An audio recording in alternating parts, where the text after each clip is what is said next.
వే gold trusted gold buyers మీరు తాకట్టు పెట్టిన బంగారాన్ని విడిపించి ఈ రోజు ఉన్న మార్కెట్ ధరకు కొనబడును. నమస్కారం డాక్టర్ గారు. డాక్టర్ గారు, ఈ మధ్య కాలంలో ఎక్కువ చూసుకుంటుంటే కూడా మనకి గ్యాస్ సమస్య అనేది ఎక్కువైపోతుంది. మైట్ బి లేట్గా తినడం వల్లనో, లేకపోతే ప్రెజెంట్ వస్తున్న ఫుడ్ అంతా ప్రాసెస్డ్ ఫుడ్ కాబట్టి దాని వల్లనో తెలీదు, చిన్నపిల్లల్లో కూడా మనం ఊరికే తేపడాలు కానీ గ్యాస్ సమస్య ఎక్కువైపోతూ ఉంది.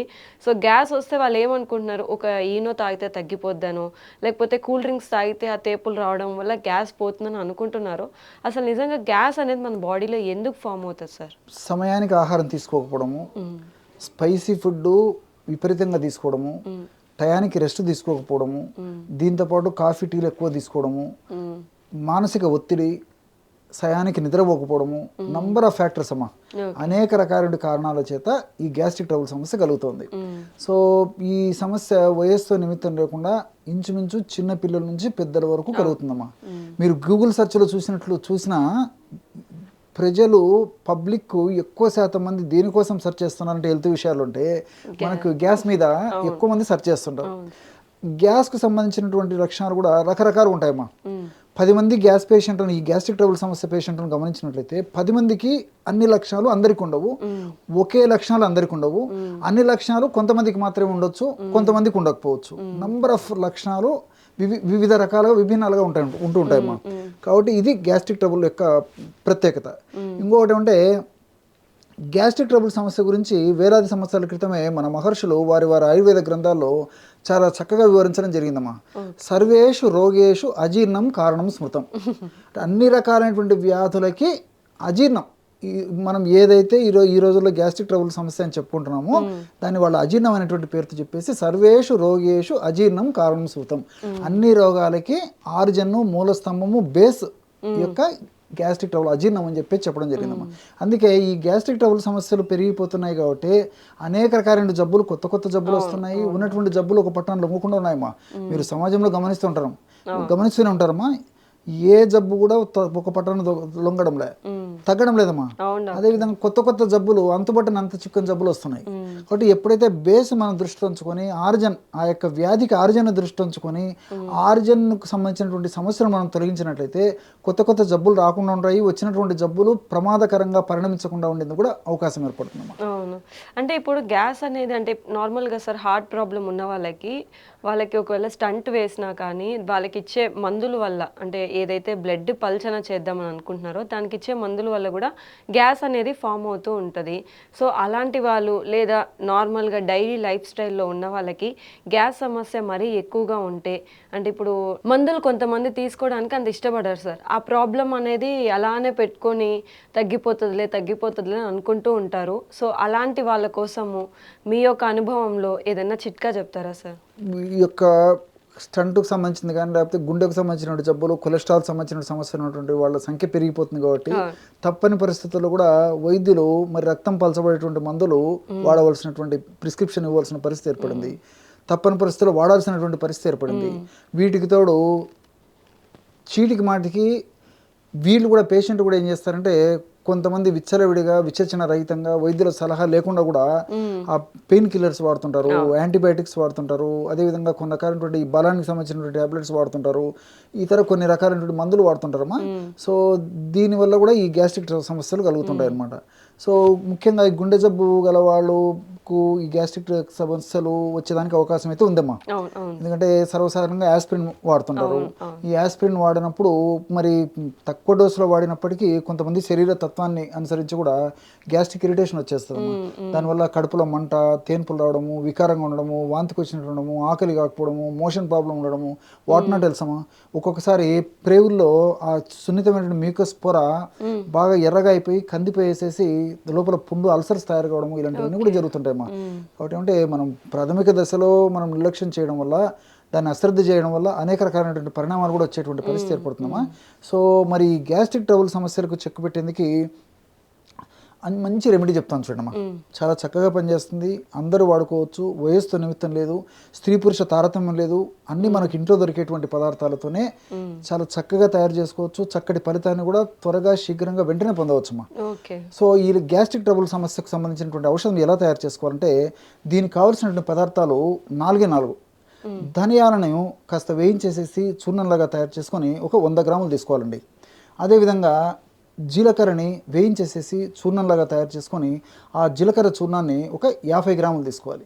మూడవ పదార్థంగా సోంపు గింజలని వేయించేసేసి చూర్ణంలాగా తయారు చేసుకొని సోంపు గింజల చూర్ణాన్ని ఒక 25 గ్రాములు తీసుకోవాలి. చివరగా సైంధవ లవణం, దీన్ని రాక్ సాల్ట్ అనేటువంటి పేరుతో పిలుస్తారండి. మనకి ఆయుర్వేద ఔషధ విక్రయశాలల్లో, పచారీ కొట్లలో, డిపార్ట్మెంటల్ స్టోర్స్లో కూడా ఈ సైంధవ లవణం గడ్డల రూపంలో దొరుకుతుంది, మనకు పౌడర్ రూపంలో దొరుకుతుంది. ఆ యొక్క సైంధవ లవణం యొక్క పొడిని ఒక 15 గ్రామ్స్ లేదా ఒక 20 గ్రామ్స్ వరకు ఆ పౌడర్ కూడా అందులో కలిపేసేయాలి. ఈ 4 పదార్థాలు బాగా కలిపేసి ఒక గాజు సీసాలో నిల్వ ఉంచుకొని రోజు ఉదయం ఆహారానికి ఒక అరగంట ముందు కానీ, లేకపోతే ఆహారం తర్వాత ఒక అరగంట తర్వాత కానీ, అదేవిధంగా రాత్రిపూట కూడా ఆహారానికి ముందు కానీ తర్వాత కానీ ఎవరికి ఎలా వీలైతే అలాగా ఒక అర టీ స్పూన్ ఈ యొక్క చూర్ణాన్ని ఒక 50 ml లేదా 100 ml గది ఉష్ణోగ్రత ఉన్నటువంటి నీళ్ళలో కలిపేసి తీసుకుంటుండాలండి. ఈ విధంగా రెగ్యులర్గా రోజు 2 సార్లు ఈ యొక్క ఔషధాన్ని వాడుకోవడం వల్ల గ్యాస్ట్రిక్ ట్రబుల్ సమస్యకు సంబంధించినటువంటి అన్ని లక్షణాలు తగ్గిపోతాయండి. అంటే నోట్లో నీళ్లు ఊరడము, అదేవిధంగా గుండె భాగంలో పట్టేసినట్టు ఉండడము, కడుపులో వికారంగా ఉండడము, కడుపు ఉబ్బరంగా ఉండడము, వాంతి వచ్చినట్టు ఉండడము, వాంతులు అవుతుండడము, ఈ మోషన్ సరిగ్గా కాకపోవడము, ఒక్కొక్కసారి 3-4 సార్లు మోషన్స్ అవుతుండడము, మోషన్లో చీము, బంక, జిగురు, రక్తం ఇలాంటివి పడుతుండడము, ఇలాంటివన్నీ కూడా తగ్గిపోయేటువంటి పరిస్థితి ఏర్పడుతుంటుందమ్మా. డాక్టర్ గారు, ఒక డౌట్ ఏంటంటే, నార్మల్గా నేను విన్నది ఇది, బ్రష్ చేసేటప్పుడు చాలా మందికి వేళ్ళు పెట్టుకొని వామిట్ చేసే అలవాటు ఉంటుంది. సో అలాంటి టైంలో కూడా మనకి గ్యాస్ ఫామ్ అయ్యే ఛాన్సెస్ ఉంది అని అంటూ ఉంటారు. అది ఎంతవరకు కరెక్ట్ డాక్టర్? క్వశ్చన్ అయితే బాగానే ఉంది, కానీ మరి గ్యాస్ ఫార్మ్ కావడానికి దానికి అయితే యాక్చువల్గా సంబంధం లేదమ్మా. బట్ ఏంటంటే ఇది మాత్రం అలవాటు అయితే మంచిది కదమ్మా.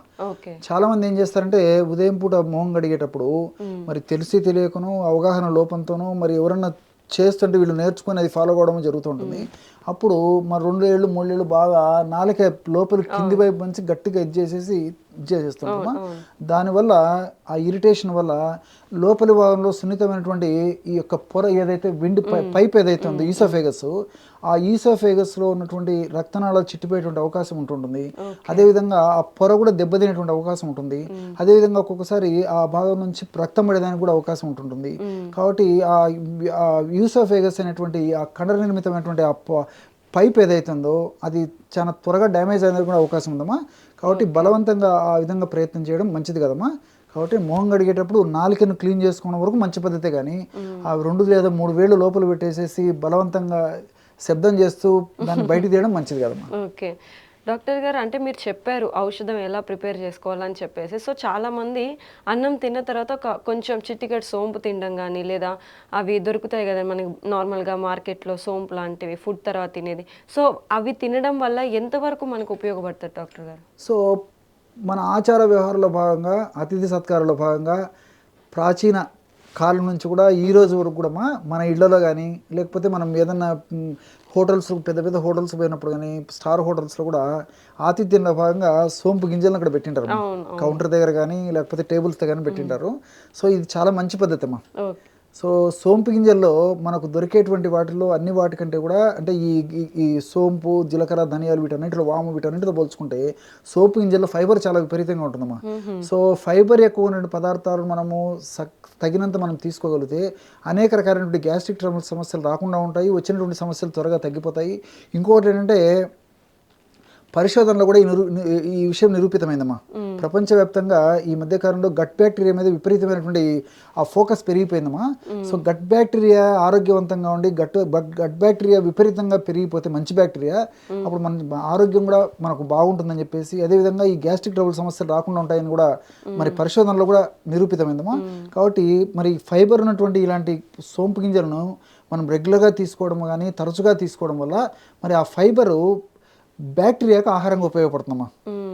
మనకు ఏదో సూక్ష్మ పోషకాలు కొంత అందొచ్చు, కానీ మనకంటే కూడా ముఖ్యంగా లోపల ఉన్నటువంటి మంచి బ్యాక్టీరియా ఏదైతే ఉందో దానికి ఆహారంగా ఉపయోగపడినప్పుడు ఆ యొక్క ఫైబర్ని ఆ బ్యాక్టీరియా ఆహారంగా తీసుకుని అనేక రకాలైన మంచి మంచి పదార్థాలను మనకు ఉదర భాగంలో ప్రొడ్యూస్ చేస్తాయి. అది మనకు అనేక రకాలైన అనారోగ్యాలు రాకుండా ఆ యొక్క కెమికల్స్ ఉపయోగపడతాయమ్మా. కాబట్టి ఏమంటే ఇది చాలా మంచి పద్ధతి. బట్ ఇంకోటి కూడా ఇక్కడ మీరు గమనించాల్సింది ఏంటంటే, ఇప్పుడు మనకి హోటల్స్లో కూడా ఈ షుగర్తో మిశ్రితమైనటువంటివి మనకి సోంపు గింజలు అమ్ముతారమ్మా. అది ఏమాత్రము వాడడం క్షేమదాయకం కాదు, ఆరోగ్యదాయకం కాదు, ఆమోదాయకం అంతకన్నా కాదమ్మా. కాబట్టి వాటిలో ఏమి కలపకుండా ప్లెయిన్ ప్రకృతి ఇచ్చింది ఇచ్చినట్టు మరి 1 స్పూన్ కానీ 2 స్పూన్లు కానీ వాడడం చాలా చాలా మంచిది. కానీ మరి ఏదో సోపు గింజలు వాడమని చెప్పేసి మళ్ళీ సోపుకు ఇవన్నీ తోడు చేసేసి వాడడం మంచిది కదమ్మా. ముఖ్యంగా ఈ బెల్లం కానీ, తర్వాత ముఖ్యంగా ఈ పంచదారమ్మా, పంచదార గ్రాన్యూల్స్ తయారు చేసి అది మాత్రం మంచిది కదమ్మా. అది వాడకూడదు. దానివల్ల బాడీకి కొంతవరకు హాని కూడా జరిగేదానికి అవకాశం ఉందమ్మా. ఓకే, అంటే అవన్నీ మౌత్ ఫ్రెషనర్గా వాడుతున్నారు తెలియక మరి. సో డాక్టర్ గారు, అంటే ఎంతోమంది గ్యాస్తో ఇబ్బందులు పడుతూ ఉన్నారు. సో వాళ్ళు తెలియక మందులు విపరీతంగా వాడేస్తూ ఉంటారు. ఆయుర్వేదం అనగానే అది చాలా లేట్ ప్రాసెస్, దాని జోలికి ఎందుకు వెళ్ళడము, ఈ ఇంగ్లీష్ మాత్రలు అయితే వెంటనే మనకు రిలీఫ్ ఇస్తాయి కదా అని చెప్పేసి అందరు వాటికే ఎక్కువ మక్కువ చూపిస్తూ ఉన్నారు. సో అలాంటి వాళ్ళ కోసం మీ సైడ్ నుంచి ఏదైనా ఒక చిన్న మాట సార్. సో నేను చెప్పేది ఏంటంటే మందులకు అలవాటు పడడం మంచిది కాదు, నెంబర్ 1. సో ఒక తప్పని పరిస్థితి అయితే ప్రకృతిలో దొరికేటువంటి క్షేమదాయకమైనటువంటి, నిరపాయకరమైనటువంటి, సైడ్ ఎఫెక్ట్స్ అయినటువంటి, సైడ్ బెనిఫిట్స్ ఉన్నటువంటి ప్రకృతి సిద్ధమైనటువంటి ఔషధాలు వాడుకోవడం మంచిది. ఇది సెకండ్. మూడవది ఏంటంటే రోజుకి కనీసం 3 నుంచి 5 లీటర్ల వరకు కొద్దిగా తరచుగా నీళ్ళు తాగుతుండాలమ్మా. ఉదయం నుంచి రాత్రి దాకా టయానికి ఆహారం తీసుకుంటుండాలి, టయానికి విశ్రాంతి తీసుకుంటుండాలి. అదేవిధంగా మానసిక ఒత్తిడి తగ్గించుకోవాలి. ప్రతిరోజు కనీసం ఒక అరగంట సేపు వాకింగ్ కానీ, జాగింగ్ కానీ, స్విమ్మింగ్ కానీ, స్కిప్పింగ్ కానీ, రన్నింగ్ కానీ ఏదో ఒక ఎక్సర్సైజ్ వారంలో 5 రోజుల పాటు చేస్తుండాలమ్మా.